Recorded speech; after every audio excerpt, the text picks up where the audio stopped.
Hi friends, आप सभी का आपके अपने यूट्यूब चैनल यूपीएससी इन्फो 24 में स्वागत है। तो दोस्तों, हम उम्मीद करते हैं कि आप सभी लोग स्वस्थ होंगे और खुश होंगे। फ्रेंड्स, ये जो वीडियो है पीजीटी हिस्ट्री का प्रैक्टिस सेट 157 है। तो अगर आप TGT, PGT, LT grade, GIC और असिस्टेंट प्रोफेसर की तैयारी कर रहे हैं हिस्ट्री सब्जेक्ट से, तो ये वीडियो आपके लिए है। इस वीडियो के अंत तक बने रहिए। वीडियो पसंद आए तो वीडियो को लाइक करिए और चैनल पर दोस्त नए हैं तो चैनल को जरूर सब्सक्राइब करिए। एक क्वेश्चन आपका 66 नंबर से शुरू हो रहा है, जो इस वीडियो का पहला नंबर क्वेश्चन होगा। आप क्वेश्चन देख रहे हैं कि पीजीटी 2004 में पूछा गया क्वेश्चन है।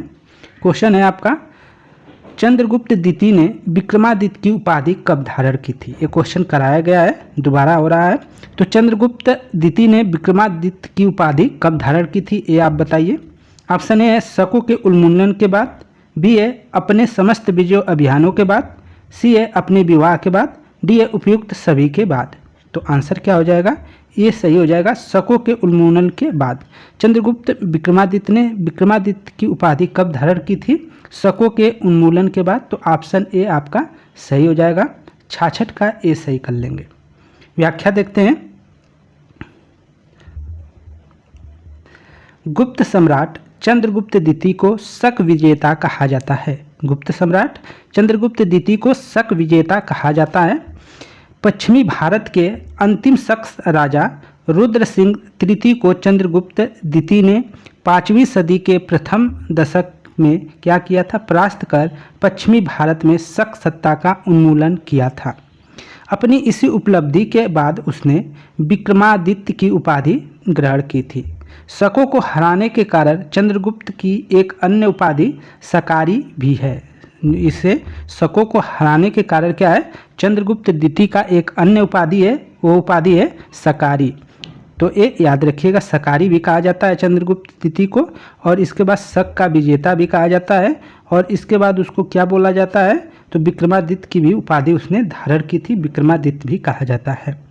उसने इस उपलक्ष्य में चांदी के सिक्के भी चलाए थे। चांदी के सिक्के भी चलाए गए थे। किस उपलक्ष्य में, उसने शकों को क्या किया था, पराजित किया था, उनको जीता था। आगे कुछ अन्य महत्वपूर्ण तथ्य है, उसको देखते हैं। तो चंद्रगुप्त द्वितीय का एक अन्य नाम देव भी था। देव भी है, उसे देवगुप्त, देवराज एवं देवश्री आदि कहा गया है। उसका अन्य नाम क्या है, सकारी या विक्रमादित्य के बाद और अन्य नाम जैसे देवगुप्त है, देवराज है और देवश्री है। इसके बाद देव भी है, ये याद रखिएगा। विक्रमांक, विक्रमादित्य, परम भागवत आदि उसकी प्रसिद्ध उपाधियां है। उसकी अन्य उपाधियों में जैसे ये सब नाम है, देवगुप्त, देवराज्य और देवश्री, ये नाम है।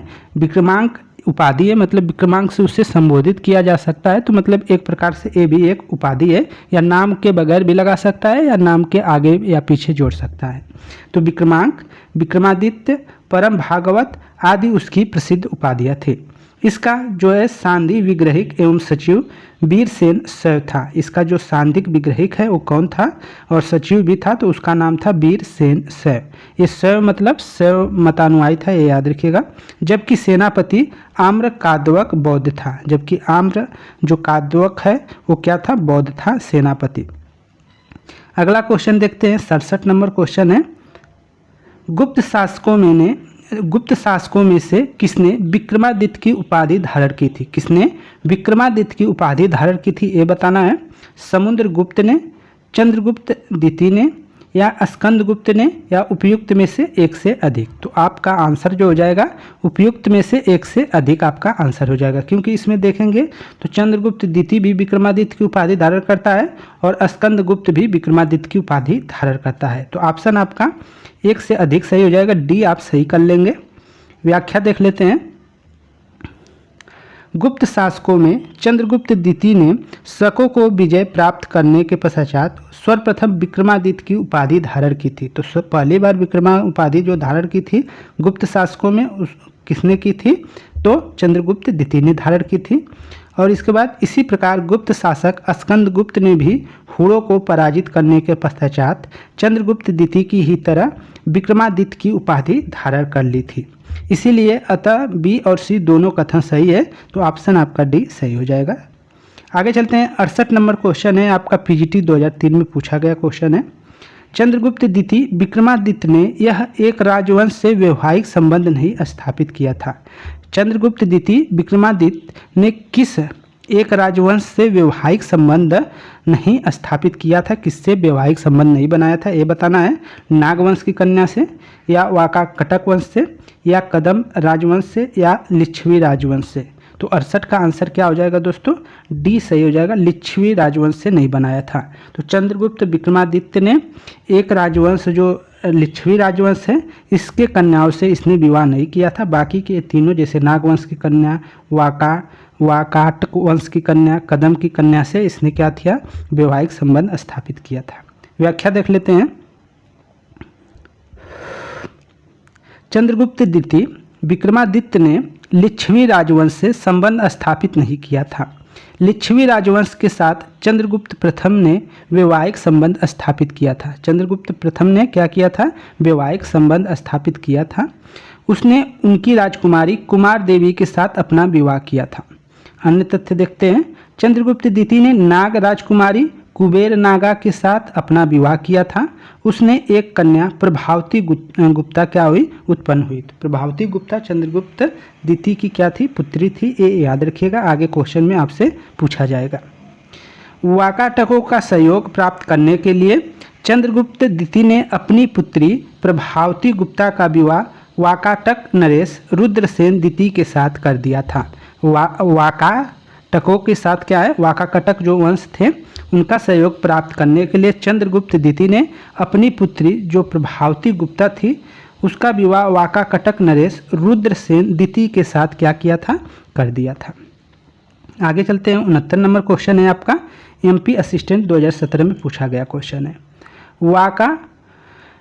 वाकाकटक वंशीय राज शासकों का वैवाहिक संबंध स्थापित था किससे, तो सातवाहनों से, मालवा से, नागों से, मगहों से। तो 69 नंबर क्वेश्चन क्या हो जाएगा दोस्तों, सी सही हो जाएगा, नागों से।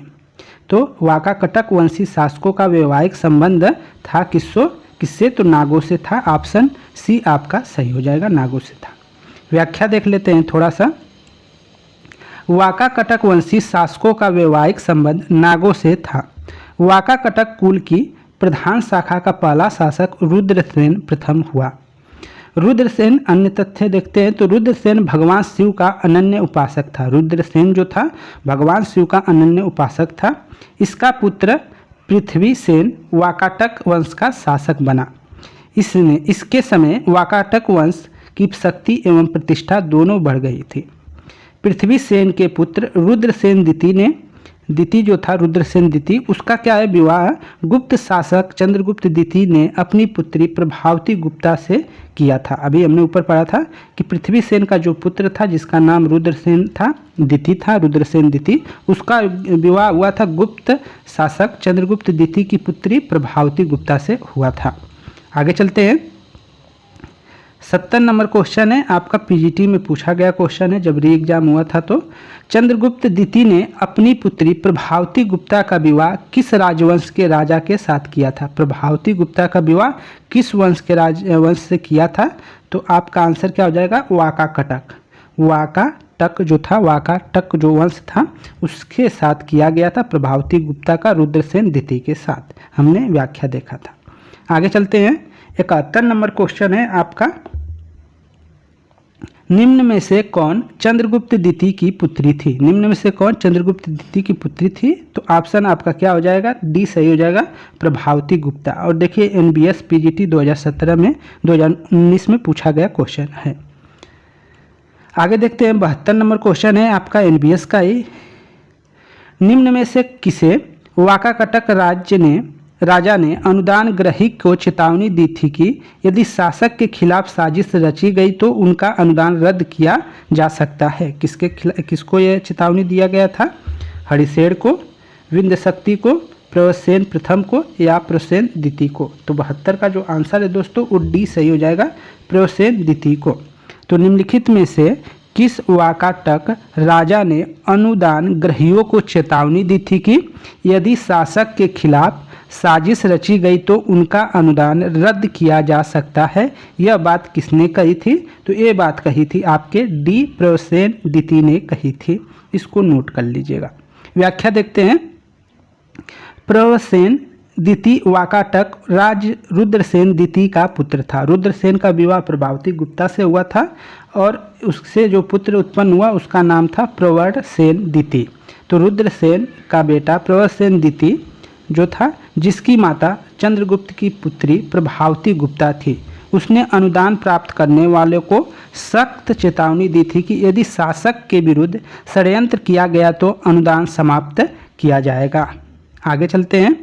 आपका 73 नंबर क्वेश्चन है, प्रथम वाकाकटक राजा कौन था? प्रथम वाकाकटक राजा कौन था, ये बताइए। वाकाटक राजा कौन था? बिंदशक्ति, रुद्रसेन, पृथ्वीसेन, दिवाकर सेन। तो बिंदशक्ति जो था वाकाकटक का प्रथम राजा था। ऑप्शन ए आपका सही हो जाएगा। बिंदशक्ति जो है वाकाकटक वंश का प्रथम शासक था। इसका व्याख्या देख लेते हैं थोड़ा सा।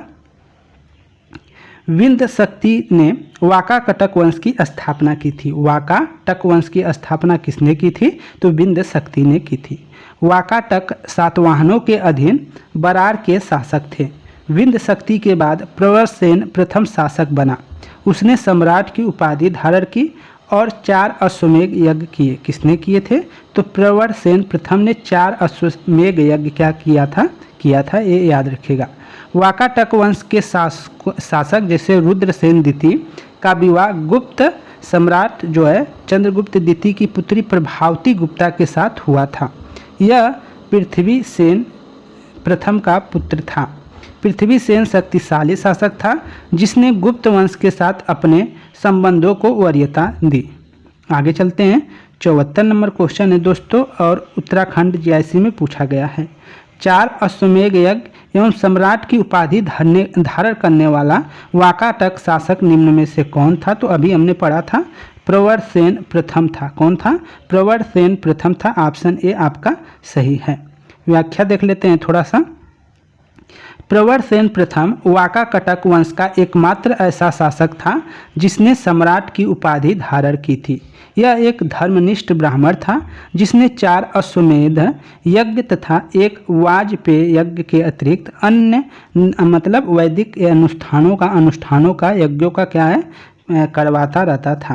तो इसने क्या करवाया है? 4 अश्वमेध यज्ञ करवाया है और वाजपेयी यज्ञ भी करवाया है। और प्रवरसेन प्रथम जो था वो ऐसा सम्राट था जिसने मतलब सम्राट की उपाधि धारण की थी। आगे देखते हैं अन्य महत्वपूर्ण तथ्य को। वाकाकटक नरेश प्रवरसेन प्रथम के समय में दक्षिण कौशल पर वाकाकटकों ने अधिकार किया। वाकाकटक वंशों की स्थापना 255 ईस्वी में बिंदशक्ति ने की थी। किसने की थी? तो बिंदशक्ति ने 255 में क्या किया था? इसकी स्थापना की गई थी। किसकी? तो वाकाकटक वंश की। आगे देखते हैं। रुद्रसेन द्वितीय वाकाकटक शासक पृथ्वीसेन प्रथम का पुत्र और उसका उत्तराधिकारी था।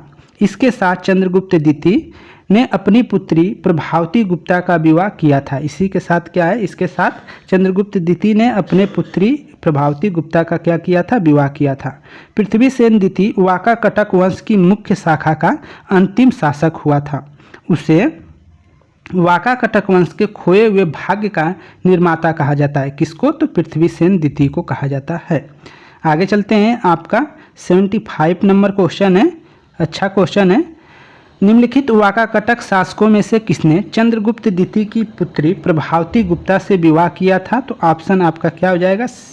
डी सही हो जाएगा।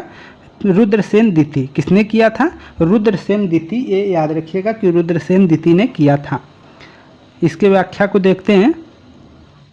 गुप्त नरेश चंद्रगुप्त द्वितीय ने अपनी पुत्री प्रभावती गुप्ता का विवाह वाकाकटक शासक रुद्रसेन द्वितीय से की थी। इस विवाह के पीछे राजनीतिक कारण गुजरात एवं काठियावाड़ में शकों के जो बढ़ती शक्ति को कम करना था, किंतु विवाह के कुछ समय बाद ही रुद्रसेन द्वितीय मर गया, इसलिए प्रभावती गुप्ता ही वास्तविक शासिका बनी है। यह अपने पिता के हित में कार्य करती रही। आगे देखते हैं। 76 नंबर क्वेश्चन है। मेहरौली स्तंभ लेख किस शासक से संबंधित है? जो मेहरौली स्तंभ लेख है वो किस शासक से संबंधित है? चंद्रगुप्त प्रथम, चंद्रगुप्त मौर्य, चंद्रगुप्त द्वितीय, समुद्रगुप्त। तो आंसर आपका सी सही हो जाएगा, चंद्रगुप्त द्वितीय या चंद्रगुप्त विक्रमादित्य से संबंधित है। जो मेहरौली का अभिलेख है वो चंद्रगुप्त द्वितीय से संबंधित है, सी आंसर हो जाएगा। व्याख्या देख लेते हैं। दिल्ली में मेहरौली नामक स्थान पर मेहरौली लौह स्तंभ लेख प्राप्त हुआ है। दिल्ली में मेहरौली नामक स्थान पर मेहरौली जो है लौह स्तंभ प्राप्त हुआ है, जो वर्तमान में कुतुब मीनार के समीप है। इसमें चंद्र नामक किसी राजा की उपलब्धियों का वर्णन किया गया है, जिसका समीकरण गुप्तवंशी शासक चंद्रगुप्त द्वितीय से किया जाता है। चंद्रगुप्त द्वितीय विष्णु का उपासक था। भगवान विष्णु के सम्मान में ही उसने इस लौह स्तंभ का निर्माण कराया था। इस स्तंभ के शीर्ष भाग पर भगवान विष्णु के वाहन गरुड़ का चिन्ह अंकित है। आगे चलते हैं। 77 नंबर क्वेश्चन है, चंद्रगुप्त विक्रमादित्य के 9 रत्नों में शामिल नहीं था। चंद्रगुप्त विक्रमादित्य के 9 रत्नों में शामिल नहीं था, आंसर दीजिए। इसको क्वेश्चन कभी ना कभी जरूर कराए हैं, आप आंसर दीजिए। अगर वीडियो देखते हैं तो आंसर दे सकते हैं। अमर सिंह, बेताल भट्ट, छपणक, नागार्जुन। तो कौन इसके मतलब विक्रमादित्य जो द्वितीय था, चंद्रगुप्त विक्रमादित्य के दरबार में 9 रत्नों में कौन शामिल नहीं था, ये आपको बताना है। तो इसमें डी जो देखेंगे, नागार्जुन जो है इसमें शामिल नहीं था, बाकी के सब शामिल थे। डी आपका आंसर हो जाएगा। व्याख्या देखते हैं। चंद्रगुप्त विक्रमादित्य के दरबार में 9 विद्वानों की एक मंडली निवास करती थी, जिसे 9 रत्न कहा गया। इनमें कालिदास है, धन्वंतरी है, बराह मिहिर है, अमर सिंह है, क्षणपक है, शंकु हैं, वेताल भट्ट हैं, घट कपड़ हैं, वर रुचि हैं जैसे विद्वान हैं। तो इनको याद रख लीजिएगा। ये 9 रत्न भारत में उज्जैन दरबार को सुशोभित करते थे, जो विक्रमादित्य की दूसरी राजधानी थी।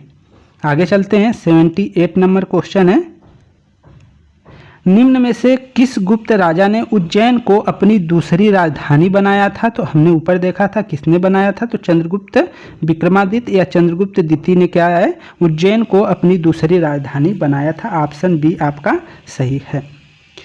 व्याख्या देख लेते हैं थोड़ा सा। गुप्त सम्राट की राजधानी पाटलिपुत्र थी। गुप्त साम्राज्य की जो राजधानी थी वो क्या थी, पाटलिपुत्र थी। किंतु चंद्रगुप्त द्वितीय ने उज्जैनी को अपनी दूसरी राजधानी बनाया। शीघ्र ही उज्जैनी ने वैभव तथा समृद्धि में पाटलिपुत्र का स्थान ले लिया। अन्य तथ्य देखते हैं। तो मध्य प्रदेश में स्थित एरिकिन या एरण प्रदेश जो है समुद्रगुप्त का भोग नगर था। सर्वाधिक समय तक शासन करने वाला गुप्त शासक कुमारगुप्त प्रथम था, जिसने सर्वाधिक प्रकार के सिक्के भी चलाए थे। आगे चलते हैं। 79 नंबर क्वेश्चन, अच्छा क्वेश्चन है, एमपी असिस्टेंट में पूछा गया है। गुप्त काल में भारत भ्रमण करने वाले फयान का मुख्य उद्देश्य क्या था? गुप्त काल में भारत भ्रमण करने वाले जो फयान यात्री था, चीन का फयान, उसका मुख्य उद्देश्य क्या था, ये आपको बताना है। तो 79 का जो आंसर है दोस्तों उस सी सही हो जाएगा उसका, कि भगवान गौतम बुद्ध की शिक्षाओं का अध्ययन करना। सी आपका सही हो जाएगा, भगवान गौतम बुद्ध की शिक्षाओं का अध्ययन करना। आगे चलते हैं, इसकी व्याख्या को देख लेते हैं। चीनी यात्री जो है फयान ने भारत की यात्रा की। फयान का समकालीन गुप्त शासक चंद्रगुप्त द्वितीय था। अपनी पुस्तक फो क्यों की में फयान ने मध्य देश के समाज एवं संस्कृति का वर्णन किया है, किंतु भारत भ्रमण का उसका उद्देश्य बुद्ध की शिक्षाओं का अध्ययन करना था। श्रावस्ती स्थित जेतवन विहार, पाटलिपुत्र, वाराणसी और सारनाथ स्थित मृगवन आदि स्थानों की उसने यात्रा की। कपिलवस्तु को उसने उजड़ा हुआ पाया था। तो ये पूछा जाएगा क्वेश्चन में आपके। 80 नंबर क्वेश्चन है, पीजीटी में पूछा गया क्वेश्चन है, किस राजा के शासनकाल में चीनी यात्री फयान भारत आया था? तो किसके शासनकाल में आया था? तो विक्रमादित्य, चंद्रगुप्त विक्रमादित्य के शासनकाल में आया था। ऑप्शन सी आपका सही है। इसके व्याख्या को देख लेते हैं दोस्तों। चंद्रगुप्त विक्रमादित्य के शासनकाल में चीनी यात्री फयान ने भारत के विभिन्न स्थानों का भ्रमण किया। उसका जन्म चीन के वुयांग नामक स्थान में हुआ था। फयान मध्य प्रदेश के ब्राह्मणों का देश कहता है। फयान जो है मध्य देश को ब्राह्मणों का देश कहता है, जहाँ लोग सुखी एवं समृद्धि थे। फयान ने कपिलवस्तु नगर को उजाड़ा हुआ पाया था। फयान ने कपिलवस्तु नगर को उजाड़ा हुआ पाया। फयान पाटलिपुत्र स्थित अशोक के राजमहल के बारे में लिखता है कि इसका निर्माण दैत्यों द्वारा किया गया था। तामलुक के 2 वर्षों तक रहकर फयान ने सूत्रों की प्रतिलिपियां तैयार की तथा बौद्ध प्रतिमाओं के चित्र बनाए। फयान अछूतों को चंडाल कहता है। फयान जो है अछूतों को चंडाल कहता है, जो गांव एवं नगरों के बाहर निवास करते थे। तो फ्रेंड्स, ये थे आपके टोटल 15 क्वेश्चन और उनके व्याख्या। दोस्तों, वीडियो अच्छी लगी है तो वीडियो को लाइक करिएगा। चैनल पर नए दोस्त तो चैनल को जरूर सब्सक्राइब करिए। धन्यवाद साथियों, नमस्कार।